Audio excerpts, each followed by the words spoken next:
এই যোদ্ধা কে? এ তো কিছুই পারছে না। আমিও তো তাই দেখছি।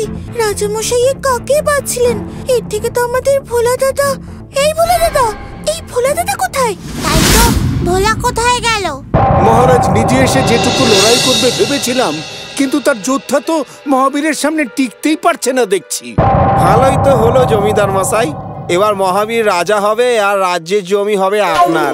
এ কি, ভোলা যে আজ এই মহাবীরের সামনে টিকতে পর্যন্ত পারছে না। তবে কি আমার আশঙ্কাই সঠিক হতে চলেছে?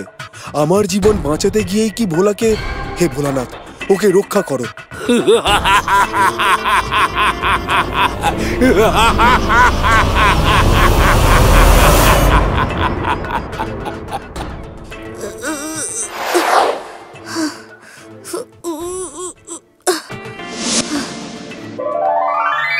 তুমি এসেছো বন্ধু?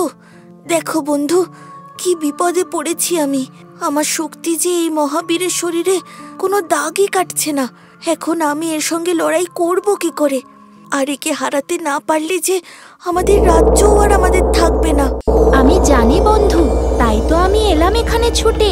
এ যদি কোনো সাধারণ পালোয়ান হতো তাহলে তুমি নিজের শক্তি দিয়েই ওকে পরাজিত করতে পারতে, কিন্তু ওর মধ্যে যে পেশি শক্তির সঙ্গে জাদু শক্তি মিলিত হয়ে আছে। সে কি? তাহলে আমি এর সঙ্গে লড়াই করব কি করে? এই মালা আমার গুরুদেবের প্রদান করা। এই মালার শক্তি অনেক। এই মালা তোমাকে ওর মতোই বলশালী করে তুলবে। আর চিন্তা করো না, এবার লড়াই শুরু করো। আর প্রয়োজনে তোমার ডুগডুগির ব্যবহার করতে কিন্তু ভুলো না।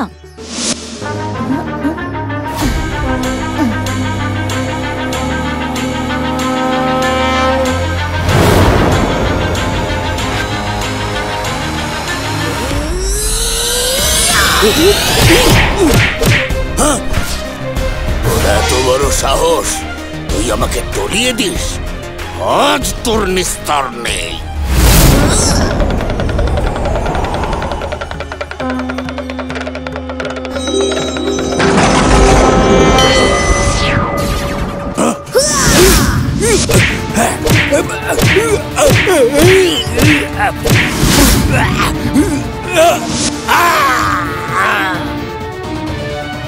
ভোলা, তাই তো, ভোলা দাদা।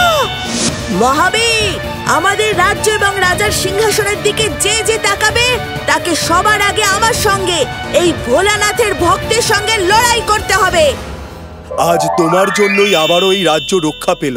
সত্যি তো, তুমি না থাকলে আমি কিছুতেই আজ এর হাত থেকে নিজের সিংহাসনকে বাঁচাতে পারতাম না।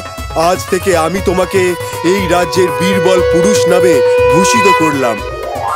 ভোলা থাকে যেখানে, কোনো বিপদ থাকতেই পারে না সেখানে।